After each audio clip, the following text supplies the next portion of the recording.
다 같이 신앙 고백 하겠습니다. 주는 그리스도시요 살아계신 하나님의 아들이십니다. 아멘. 옆 사람이랑 축복하면서 인사하겠습니다. 하나님의 이정표에 당신의 오늘이 있습니다. 네. 오늘 47주차 예배는요, 결국 나의 24라는 제목으로 말씀을 증거하겠습니다. 이 말씀을 여러분들의 오늘의 평생의 언약으로 붙잡는 은혜가 있길 축복합니다. 두 부류의 사람이 있어요. 두 부류의 사람. 이 예배 자리에 나오는 두 부류의 사람이 있는데, 먼저는 이런 사람들이죠.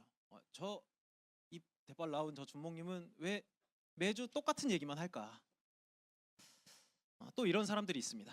왜 저 준목님을 통해서 하나님은 같은 말을 듣게 하시는가? 같은 질문인 것 같지만 모르긴 몰라도 이 후자의 질문을 할 수 있다면 오늘의 그릇에 여러분들의 오늘의 그릇을 넓힐 수 있는 최고의 기회라는 것을 붙잡을 수 있습니다. 세상은 많이 발전했죠. 지금처럼 풍요로울 수 없는 시대에 살고 있지만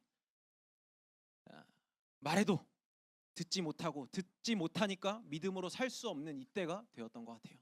시대의 문제는 끊임이 없기 때문에 풍요로운 시대 속에서 나의 오늘에 임하는 문제는 끊임이 없죠. 오늘 이 답을 우리는 좀 찾아야겠습니다. 똑같은 오늘을 사는 나에게 같은 말씀을 하시는가에 대한, 왜 자꾸 하나님은 똑같은 말씀을 나에게 반복해서 듣게 하시는가? 이게 오늘 예배의 키워드거든요. 해답을 찾는다면 여러분들의 오늘이 감히 최고 성공자의 대열에 있다라는 것을 확신하게 될 겁니다. 오늘 말씀을 통해서 여러분들의 인생을 통해서 영광 받으실 하나님께서 어떤 이정표를 세웠는지 확신하기를 축복합니다. 우리가 지난 한 주 동안 이제 감사의 재발견이라는 제목으로 강단의 여정 속에서 살다가 또 이렇게 만났습니다. 근데 하나님께서 이스라엘 백성들에게 이 새 절기의 언약을 주셨죠. 새 절기라고 하면 이스라엘에는요, 큰 명절이 7개의 명절이 있는데 3대 명절이 있어요. 바로 유월절, 오순절, 수장절이라고 해요. 당시에 이스라엘 백성들은 유목민족이었기 때문에 실제로 농사를 짓거나 할 수가 없었거든요. 농사를 짓거나 할 수 없었는데 열매 맺는 그 증거를 남길 수 있도록 1년의 여정을 쭉 살아가면서 새 절기를 허락하셨어요.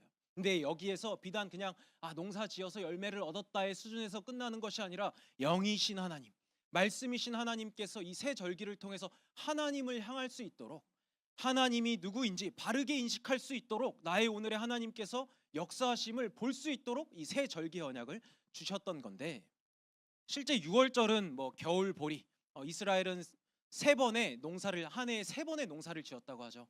겨울 보리, 오순절에는 77절 혹은 맥추절이라고 합니다. 77절이라고 하면 6월절 이후에 7일씩 7주 해서 77에 49에서 6월절 해가지고 오순절, 맥추절이라고 하는데 이거는 이제 성경 번역상 보리 맥자라고 하는데, 사실 번역하는데 조금 오류가 있어서 사실은 첫 밀가루 할 때 그 밀 첫 소산을 하나님께 드리는 날이었어요.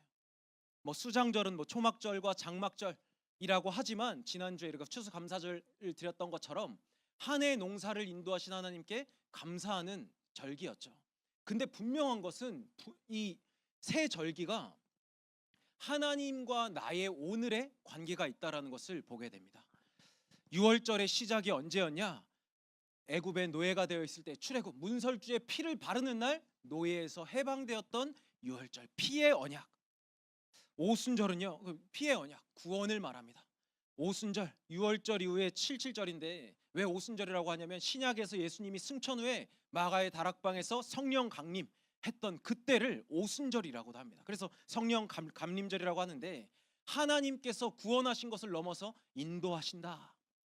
수장절, 1년 한 해 농사를 하나님께서 다 받으셨지만 40년 광야, 만나와 메추라기, 불기둥과 구름 기둥으로 언약궤와 성막 중심으로 인도하시고 하나님께서 일하신다. 이 모든 여정이요, 구원하시고 인도하시고 나의 모든 삶을 책임지신다. 이 1년 농사를 통해서 하나님께서 나의 평생의 생명을 주관하신다라는 영적 사실이 담겨져 있어요. 그런데 이것을 새 절기로 드리게 했다라는 건 무엇이냐? 바로 나의 24가 예배 중심의 삶이라는 것을 하나님은 확정짓는 순간인 겁니다. 새 절기라고 얘기를 하지만 3번의 절기를 통해서 하나님께 감사의 예물을 드리는 모든 절기가 뭐냐? 나의 평생을 지키시는 하나님이 나의 24 예배를 받으시길 원하신다. 그렇기 때문에 우리는 당연하게 하나님 중심, 말씀 중심, 목회자 중심, 성전 중심의 삶, 더 나아가서 이 말씀을 붙잡고 현장 중심의 삶을 살 수 있다는 것. 여러분들의 기도의 제목이 이 방향으로 맞춰진다면요, 24시를 살아가는 여러분들의 오늘에 반드시 해답이 될 거라는 것을 확신하게 됩니다. 그렇기 때문에 우리는 감사가 필연이다. 아무것도 없었던 자격 없는 나 아닙니까? 자격 없는 나를 하나님의 자녀로, 원래의 나의 모습으로, 영적인 존재로 정복하고 다스릴 수 있는 신분을 회복하셨죠. 에베소서 2장 8절 9절 말씀을 보면, 너희는 그 은혜에 미하여 믿음으로 말미암아 구원을 받았으니 이것은 너희에게 난 것이 아니요 하나님의 선물이라. 행위에서 난 것이 아니니 이는 누구든 자랑하지 못하게 함이라. 자격 없는 나에게 은혜로, 세상의 방법으로, 사람의 말로, 열심과 노력으로, 세상의 성공으로 해결할 수 없었던 근본 문제, 알지 못했던 하나님 떠난 문제, 이 문제를 사람의 방법으로 해결할 수 없도록 하게 하신 이 선물. 왜? 내가 자랑하지 못하고 오로지 하나님께서 영광받게 하기 위해서 의인된 죄인인 나에게 그래서 치유와 갱신의 여정을 주셨죠. 하나님 자녀라는 신분을 회복한 나의 오늘 속에 현장에서 보여지는 것, 아, 그래서 하나님이 나를 남은 자 렘넌트로 보내셨구나. 여러분들의 오늘 속에 현장 중심이라고 했습니다. 말씀 중심, 말씀을 가지고 현장에서 확신할 수 있는 것, 하나님께서 나에게 준비하신 달란트 꼭 찾을 수 있거든요. 이게 청소년기에 반드시 갖춰야 될 전문성이기도 합니다. 300%라고도 하죠. 이것으로 현장의 상황을 올바르게 볼 수 있고 분별할 수 있다면 실제 영원한 도전을 할 수 있는데, 그게 살리는 자의 삶이라는 거. 아, 하나님께서 빛으로 나에게 오셔서 은혜로 주셨는데 빛으로 현장을 비출 수 있도록, 빛과 어둠은 양립할 수 없다고 했잖아요. 빛이신 하나님의 인도 속에, 여정 속에 하나님께서 일하시는 것을 보는 여러분들의 오늘에 반드시 영원한 목표가 발견된다는 것, 분명한 삶의 이유. 에베소서 2장 10절에 기록되어 있습니다. 같이 한 목소리로 합독할까요? 시작. 우리는 그가 만드신 바라 그리스도 예수 안에서 선한 일을 위하여 지으심을 받은 자니 이 일은 하나님이 전에 예비하사 우리로 그 가운데서 행하게 하려 하심이니라. 아멘. 하나님께서 예비하신 것, 여러분들의 현장 속에 그 빛 안에서, 그리스도 예수 안에서 선한 일을 위하여 지으심을 받은 것, 빛을 비추는 겁니다. 여러분들이 빛은 비춰야지 막 쪼아야지 막 애써서 빛을 쪼을 필요가 없다라는 거죠. 이게 형광등을 불을 탁 켜면은 그냥 어둠은 물러나듯이, 아, 내가 빛의 자녀구나. 마태복음 5장 14절에 기록되어 있지 않습니까? 너희는 세상의 빛이라. 산 위에 있는 동네가 숨겨지지 못할 것이요. 빛이라는 정체성을 가지고 가기만 하면 빛은 비춰진다. 하나님은 이렇게 쉽고 가벼운 미션을 우리에게 맡기셨어요. 그래서 이번 46주차 인도 받으면서 이 예기치 못한 비밀을 우리는 선물 받았죠. 실제 24입니다. 어떻게 누리고 남기고 전할 것인가, 오늘 예배를 통해서 발견하시고 생동감 넘치는 오늘 예배가 이어질 수 있도록 축복드립니다. 그럼 여러분들이 24시를 쭉 따라오면서 우리가 여호수아의 여정을 걸어가고 있었죠. 근데 여러분들의 인생을 두고 하나님께서 내가 너와 함께한다, 내가 너를 통해서 일하는 걸 널 보게 될 거야. 그래서 11월 여정 중에 발판이라는 여정을 계속해서 쭉 따라왔습니다. 여러분들의 삶의 이정표를 봤을 때, 인생의 시간표를 보는 지혜의 핵심은 뭐냐? 아, 내가 어떻게 죽을까? 어떻게 인생을 마무리할 것인가? 죽을 때를 준비하고 사는 것만큼 지혜로울 수 없다고 하죠. 그러기 위해선 가장 중요한 게 뭐냐? 성경대로 기준을 바로 세우는 겁니다. 내가 뭐 믿거나 말거나 하나님은 살아 계시는데, 하나님이 누구시냐? 나의 인생의 이 생사화복의 주권을 가지고 나의 인생을 향한 과거, 현재, 미래 모든 계획을 가지시고 언약을 이루시는 하나님을 바르게 인식하는 데서 여러분들의 오늘은 출발하죠. 그렇다면 첫 번째입니다. 그때부터 지금까지입니다. 오늘 본문 말씀 1절 2절 말씀입니다. 여호와께서 주위의 모든 원수들로부터 이스라엘을 쉬게 하신 지 오랜 후에 여호수아가 나이가 많아 늙은지라. 여호수아가 온 이스라엘 곧 그들의 장로들과 수령들과 재판장들과 관리들을 불러다가 그들에게 이르되 나는 나이가 많아 늙었도다. 이제 오늘 본문은 이 가나안의 여정, 정복기를 마무리하고 하나님께서 평안을 주시다가 이제 이스라엘에게 평안을 준 지 오랜 뒤에 여호수아가 늙어서 하나님 앞에 서기 전에 마지막 유언을 하는 유언장입니다. 여호수아 나이는, 이 시대의 나이는 110세, 나이인데요. 85세에 이스라엘 모세의 바톤을 이어받은 지도자의 때가 되었고요. 한 7.5년 정도로 역사는요. 7.5년 한 7년에서 8년 정도로 이 가나안 정복기의 여정을 8년 정도로 이렇게 보고 있고 93세에 가나안 정복을 합니다. 그리고 17년 동안 평안을 누리고 이스라엘의 안정기 시스템이 갖춰지는 안정기에 접어들었죠. 근데 여호수아가 특이한 점은 이 모든 하나님의 말씀을 준행하는 과정 속에 110세가 되었을 때 이스라엘 12지파의 모든 지파장들과 지도자들을 불러서 고별할 것을 고별 설교를 이제 선포하는 장면입니다. 23장 오늘 본문 말씀은 두 번의 고별 설교 중에 그 첫 번째 설교가 되는데 다음 주에 이제 고별 설교가 되겠죠. 이제 졸업을 앞두고 고별 설교가 되는데 준명님이 이제 천국 가는 거는 아니고요. 여러분들이 새로운 현장을 가게 될 건데 이 이제 마지막 이 파송 메시지다 생각하시고 오늘 말씀을 받아야 되겠습니다. 23절 오늘 본문 3절 다시 한번 볼까요? 너희의 하나님 여호와께서 너희를 위하여 모든 나라에 행하신 일을 너희가 다 보았거니와 너희의 하나님 여호와 그는 너희를 위해 싸우신 이시니라. 나의 주 하나님. 오늘 이 본문에서 너희의 하나님 여호와 반복해서 강조하고 있습니다. 이 고별 설교 첫 번째에서 23장은 16절까지 있는데 주몽님이 이게 본문을 묵상하면서 새알려 봤어요. 너희의 하나님 여호와. 여호수아의 입에서 너희의 하나님 여호와라는 이 말이 13번 등장합니다. 유언으로 이렇게 반복적으로 이야기한다라는 건 강조하고 중요하다라는 얘기죠. 뭐 유언할 때 뭐 이제 봤었을 때 뭐 하이라 화장실 가질 때 화장실에서 휴지를 3칸 써라 이게 내 유언이다 이런 얘기는 안 해요. 그렇죠? 쓸데없는 얘기를 안 한단 말이죠. 중요하니까 유언을 할 땐 쓸데없는 말이 아니라 강조하고 그 비밀 삶에서 나왔었던 그 핵심 비밀을 말하는 장면인데 너희의 하나님 여호와라고 명시하고 있습니다. 유일성의 축복받은 하나님의 자녀인 나라는 것을 기억해라. 거기서 시작된다. 하나님이 주인된 너의 인생아 말하는 거예요. 너희의 인생이 너의 생각과 마음이 원하는 대로 살아가는 것이 아니라 세상의 풍조대로 트렌드를 쫓아가는 것이 아니라 전능하시고 완벽하신 이 하나님의 말씀이 주인된 너희들의 오늘을 두고 말하는 거죠. 바로 with 임마누엘 원니스. 나와 함께 하시고 우리와 함께 하시고 모든 것에 합력하여 선을 이루신 하나님의 자녀된 너희들에게 말하는 거죠. 이 하나님께서 너희들의 인생에 올인했다 말하고 있는 겁니다. 무능한 나에게 말이죠. 자격 없고 무능한 나에게 하나님이 하나님께서 여러분들의 인생에 다 내어주었다라는 것을 기억하도록. 실제 이스라엘 백성들이 애굽에서 나와서 광야에서 40년 동안 뭘 했겠습니까? 실제로 땅도 없어서 이제 유목민족으로 이동하면서 성막 중심으로 훈련되어진 그거밖에 없었죠. 군인 출신 아무도 없습니다. 광야에서 전투 경험은 사실상 전무하죠.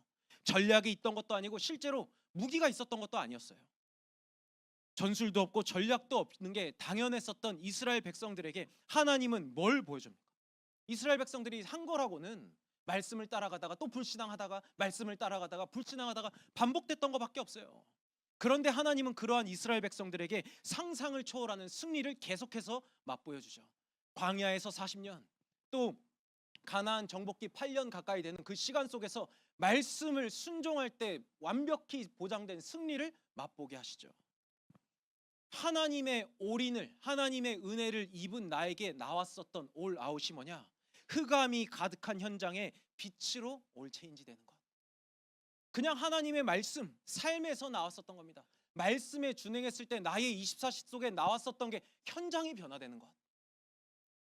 끊임없고 변함없는 이 사랑의 시종일관 여호수아는요 하나님 앞에 감사하는 삶을 살 수 있었던 거죠. 실수하고 반복해서 넘어졌었던 모든 이스라엘 백성들을 지도자로 불러 지도하면서 뭐 이스라엘의 여정을 봤었을 때 여호수아의 여정을 봤을 때 정탐꾼에 있을 때나 지도자로 있을 때나 어느 때나 감사하는 삶을 살았죠. 비단 여호수아의 일대기만 뿐만 아닙니다. 하나님의 자녀라는 정체성을 기억했었던 모든 성경의 하나님의 사람들은 똑같은 감사하는 삶을 살 수 있었죠. 위기가 없었던 게 아니었거든요. 요셉 볼까요? 노예로 있을 때나 감옥에 있을 때나 왕궁에 왕 앞에서는 그날에서도 창세기 41장 38절 39절 말씀 보면 바로가 그의 신하들에게 이르되 이와 같이 하나님의 영에 감동된 사람을 우리가 어찌 찾을 수 있으리요. 요셉에게 이르되 하나님이 이 모든 것을 너에게 보이셨으니 너와 같이 명철하고 지혜 있는 자가 없도다. 시종일관 하나님의 구원하심에 감격했고 감사했었던 요셉의 여정에도 마찬가지였습니다. 그냥 노예로 있을 때나 누명으로 감옥에 있을 때나 왕 앞에 섰을 때나 그저 하나님께서 주신 꿈과 언약을 붙잡았었던 요셉의 오늘일 뿐인데 바로왕이 하는 얘기입니다. 너와 같이 하나님의 영에 감동된 사람을 볼 수 있겠냐. 애굽의 바로왕에게 빛을 비추죠. 기다리고 하나님의 시간표를 기다리고 기억했을 뿐인데 현장은 변화되죠. 사무엘상 다윗의 오늘도 마찬가지였습니다. 16장 13절 사무엘이 기름불병을 가져다가 그의 형제 중에 그에게 부었더니 이날 이후로 다윗이 여호와의 영에 크게 감동되니라. 하나님의 소원을 기다리고 기억할 수 있었던 전도자들의 오늘의 현장의 변화는 당연한 응답이었다는 것. 그렇다면 우리의 시작이 어떻게 되어야겠습니까? 여러분들의 이번 47주차 시작할 때 무엇이냐? 하나님의 사랑을 누리면서 감격하는 거예요. 하나님께서 이렇게 무능했던 나를, 자격 없던 나를 하나님의 자녀로 삼아주시고 이러한 현장 속에 하나님의 계획을 이룰 남은 자로 부르셨구나. 하나님께서 나를 빛으로 보내셨구나. 그 여정과 결과는 변함없이 당연하게 하나님께 영광 돌리는 삶은 되어진다라는 것. 우리는 이 미션을 붙잡고 가야겠습니다. 그때부터 지금까지 함께 하시고 인도하신 하나님 앞에서 말이죠. 그렇다면 두 번째로 앞으로도 영원입니다. 여호수아 23장 5절 7절 말씀입니다. 너희의 하나님 여호와 그가 너희 앞에서 그들을 쫓아내사 너희 목전에서 그들을 떠나게 하시리니 너희의 하나님 여호와께서 너희에게 말씀하신 대로 너희가 그 땅을 차지할 것이라. 그러므로 너희는 크게 힘써 모세의 율법책에 기록된 것을 다 지켜 행하라. 그것을 떠나 우로나 좌로나 치우치지 말라. 너희 중에 남아있는 이 민족들 중에 들어가지 말라. 그들의 신들의 이름을 부르지 말라. 그것들을 가리켜 맹세하지 말라. 또 그것을 섬겨서 그것들에게 절하지 말라. 앞으로도 영원히 너희의 주 아버지 하나님이심을 기억하라는 겁니다. 여호수아가 출발할 때, 여호수아가 가나안 정복기 준비할 때 하나님 뭐랬죠? 모세의 율법을 지켜 행하라. 그러니까 너는 그 말씀에 우로나 좌로나 치우치지 말고 내가 너에게 말씀한 것 그대로 준행하라. 근데 여호수아 오늘 유언장에서 뭐라고 말합니까? 자신의 삶을 통해서 하나님의 말씀을 지켜왔었던 그 결과값을 가지고 후대들에게 말하죠. 너희도 동일하게 우로나 좌로나 치우치지 마. 하나님께서 모세를 통해서 주신 이 하나님의 말씀을 다 지켜 행하는 일에 힘써. 하나님만이 완전한 하나님이니 다른 것, 세상의 것 의지하지 마. 하나님께서 일하신다라는 것 기억해. 대장 되신 하나님께서 너희들의 인생을 친히 지도하신다라는 걸 기억하렴. 우리가 불신앙하는 이유가 뭡니까? 우리가 염려하고 섭섭하고 시기하고 질투하는 이유가 뭐냐면 오늘 이 방금 읽었던 절에 분명히 기록되어 있어요. 하나님의 일 앞에 내 생각이 개입되거든요. 여러분들 교만이라는 건 잊으면 잊는다는 거거든요. 하나님의 말씀을 잊으면 착각하기 쉽고요. 속게 되거든요. 마태복음 23장 9절 10절 말씀입니다. 땅에 있는 자를 아버지라 하지 말라. 너희는 아버지 한 분, 너희의 아버지는 한 분이니 곧 하늘에 계신 이시니라. 또한 지도자라 칭함을 받지 말라. 너희의 지도자는 한 분이시니 곧 그리스도시니라. 다른 신을 섬기지 말라. 우상을 제하라고 말합니다. 근데 우상은요, 유형의 걸림돌도 있고 무형의 걸림돌도 있습니다. 근데 그 걸림돌이 무슨 걸림돌이냐? 하나님과 나 사이에 있는 유형의 무형의 걸림돌이라는 거죠. 그것을 반드시 제거해야 됩니다. 우리는요, 말씀대로 말씀을 기억하고 말씀대로만 살면 되는데 우리의 시선에 들어오는 것들, 생각 속에 들어오는 것들, 먹음직도 하고 보암직도 하고 지혜롭게 할 만큼 탐스럽기도 한 모든 세상의 것들이 너무나도 많죠. 마치 이것이 나에게 행복을 줄 거라 착각하는 것들, 그 순간만큼은 말씀은 없다는 것을 우리는 이제 인지해야 됩니다. 인식해야 돼요. 장막터를 넓히라고 했었을 때 뭐죠? 말뚝을 깊이 박으라고 했습니다. 흔들리지 않게. 돌을 제거하는 것, 말뚝을 박을 때 땅속에 있는 돌뿌리를 제거하는 비밀, 우상을 제거하는 것. 나의 주 하나님이라는 것. 근데 그 하나님이 나의 인생을 지도하시는 아버지 하나님이시라는 것. 이 하나님이요 우리의 영원한 배경이라는 것을 기억하는 겁니다. 앞으로도 영원히 말이죠. 나의 과거와 현재와 미래 모든 문제를 단번에 영원히 끝내신 그리스도를 통해서 하나님의 자녀가 되었다라는 것을 기억하는 겁니다. 위기 속에서 사무엘의 엄마였던 한나의 기도를 볼까요? 사무엘상 2장 6절 7절입니다. 여호와는 죽이기도 하시고 살리기도 하시며 스올에 내리기도 하시고 거기서 올리기도 하시는도다. 여호와는 가난하게도 하시고 부하게도 하시며 낮추기도 하시고 높이시기도 하시는도다. 개인의 문제 속에서 하나님이 나와 함께 하심을 발견했었던 한나의 찬양, 한나의 기도입니다. 인생의 마지막 때에 하나님께 성전 드리기를 힘썼던 언약궤를 회복시키신 하나님께 기도하는 다윗의 고백을 보겠습니다. 역대상 29장 11절 12절입니다. 여호와여 위대하심과 권능과 영광과 승리와 위엄이 다 주께 속하였사오니 천지에 있는 것이 다 주의 것이로소이다. 여호와여 주권도 주께 속하였사오니 주는 높으사 만물의 머리이심이니이다. 부와 귀가 주께로 말미암고 또 주는 만물의 주제가 되사 손에 권세와 능력이 있사오니 모든 사람들을 크게 하심과 강하게 하심이 주의 손에 있나이다. 전도자의 고백 아닙니까? 하나님이 나와 함께 하신다라는 그 비밀로 시작했었던 모든 전도자들의 말로는 다 이렇습니다. 하나님을 찬양하도록. 이사야 43장 21절 말씀에 하나님께서 이 백성은 나를 찬송하기 위하여 지으셨다라는 그 언약이 성취되는 결말을 보게 되죠. 오늘 여러분들이 붙잡는 겁니다. 뭐가 됐든 내 수준과 내 형편과 내 배경과 내 실력과 내 성공과 상관없이 나는 하나님의 자녀일진데 이 하나님이 영원히 나의 하나님이시구나. 이 하나님께서 나를 통해 계획하신 일을 반드시 이루시고 나를 통해 영광 받으시는구나. 그 비밀이 그리스도 예수 안에 있구나. 나의 시간이, 나의 오늘이, 나의 평생이 하나님을 독대하는 삶에서 시작되는구나. 이것을 붙잡으면 됩니다. 그렇게 된다면 여러분들의 오늘이 렘넌트 24로 실현될 거라는 것. 여호수아 23장 8절 합독하겠습니다. 시작. 오직 너희의 하나님 여호와께 가까이 하기를 오늘까지 행한 것 같이 하라. 이게 비밀입니다. 그렇다면 나의 오늘, 나의 24를 어떻게 시작할 것인가? 하나님께 가까이 하는 삶, 하나님과 긴밀하게 소통하는 거예요. 딱 붙어 있는 거죠.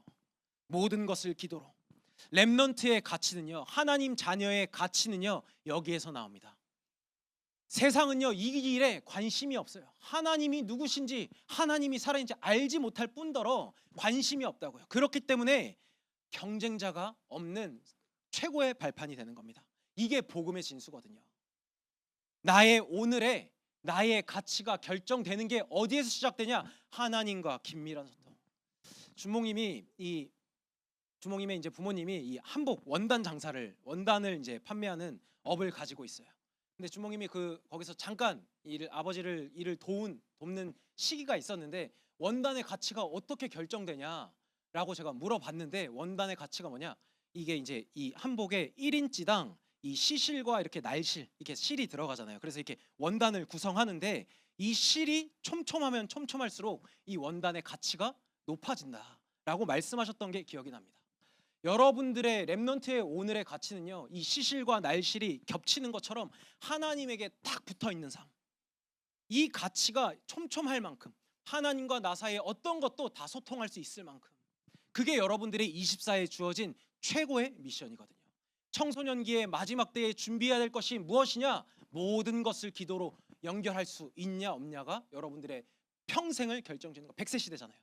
여러분들 20살이 되기 전에 준비한다면 여러분들의 남은 80년이 형통의 축복이라는 것을 보게 될 거예요. 문제 속에서, 갈등 속에서, 위기 속에서 말이죠. 여러분들이 그때부터 지금까지 인도하신 하나님 앞에서 앞으로도 영원히 나의 하나님 아버지이심을 믿고 하나님을 가까이 하는 현장 전도제자 되길 축복드립니다. 그렇다면 우리가 이 한 해를 딱 준비하고 마무리하는 이 과정 속에 12월, 이제 11월 마지막 주입니다. 다음 주 12월 1일 이제 새로운 또 한 달이 시작되고 새로운 한 해를 준비하는 시기가 되죠. 결론 24 시스템이에요. 근데 저기 딱 가로 안에 보면 in 25죠. 하나님의 시간 속에 있는 나의 24 시스템이 12월의 키워드입니다. 여호수아서 23장 9절 11절 말씀입니다. 이는 여호와께서 강대한 나라들을 너희 앞에서 쫓아내셨으므로 오늘까지 너희에게 맞선 자가 하나도 없었느니라. 너희 중에 한 사람이 1000명을 쫓으리니 이는 너희의 하나님 여호와 그가 너희에게 말씀하신 것 같이 너희를 위하여 싸우심이라. 그러므로 스스로 조심하여 너희의 하나님 여호와를 사랑하라. 하나님의 시간 속에 있는 여러분들의 오늘의 분명한 미션입니다. 하나님 약속하셨죠. 여러분들의 오늘이 일당천이라는 것. 아주 적은 소수의 청소년들이 모여 있습니다. 현장에는 많은 청소년들이 있어요. 근데 아주 적은 수의 이 고등국으로 하나님이 집중시키셨죠. 근데 주신 미션이 뭐냐? 스스로 조심하여 너희의 하나님 여호와를 사랑하라. 미션은 딱 하나입니다. 하나님을 기억해라. 너와 함께 한다는 것. 너의 모든 시간 속에, 너의 오늘 속에 함께 하시는 하나님이 있다라는 것. 이 하나님으로 무한대 장막터를 펼쳐라. 무장이죠. 그렇다면 보게 될 것이다. 아무도 관심 없기 때문에 그 현장 속에 이 무적이라는 것, 무적이라는 것, 그것 현장에 보여지면 무한 도전할 수 있다라는 것. 이 겨울 수련회, 우리 고등국 수련회 메시지 기억납니까? 다 자나요? 똘밖에 하네요. 자, 기억나나요? 네. 내려갈까요? 네. 하나님께서 우리 고등국에 주신 언약이 뭐였습니까? 무한대 장막터. 적이 없구나. 적이 있다면 어제의 나와의 싸움이구나. 그래서 하나님께서 현장에서 보여주시는 그 사명을 가지고 무한도전할 수 있구나. 하나님께서는요, 이렇게 말씀을, 살아있는 말씀으로 우리 1년, 고등국의 1년을 인도하셨어요. 모든 조건이 갖춰진 여러분들의 오늘이심을 기억하시길 바랍니다. 기억하고 확신하기만 하면 돼요. 하나님이 여러분들을 위하고 있다는 것. 로마서 8장 31절에 기록되어 있지 않습니까? 그런즉 이 일에 대하여 우리가 무슨 말을 하리요? 만일 하나님이 우리를 위하시면 누가 우리를 대적하리요? 하나님의 시간 속에 여러분들의 오늘이 있어요. 그러니까 우리는 이 일에 집중하면서 나의 삶을 설계하는 겁니다.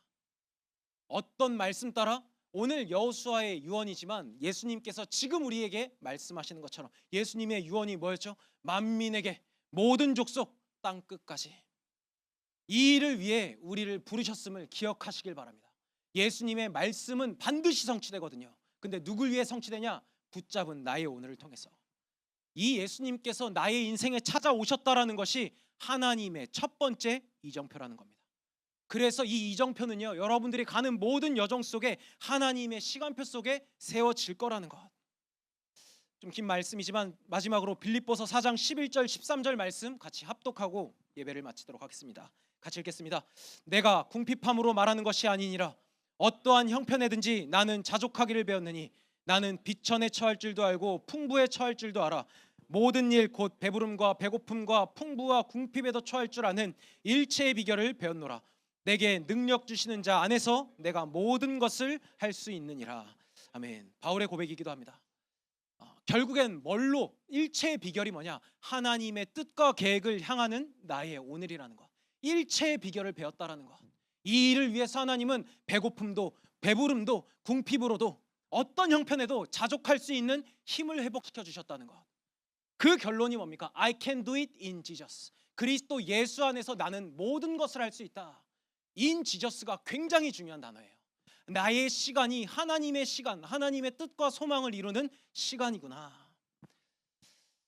여러분들의 오늘입니다. 이제 새로운 현장을 또 기대하게 되겠죠. 새로운 한 해를 준비하게 됩니다. 하나님을 사랑함으로 말미암아 주신 이 영원한 목표, 땅 끝까지 만민에게 모든 족속, 누구도 예외 없이 우리의 목표가 되어야 될 줄 믿습니다. 이것을 발판 삼고 모든 하나님께서 허락하신 그 현장을 감당하는 전도제자 되길 예수님의 이름으로 축복드립니다.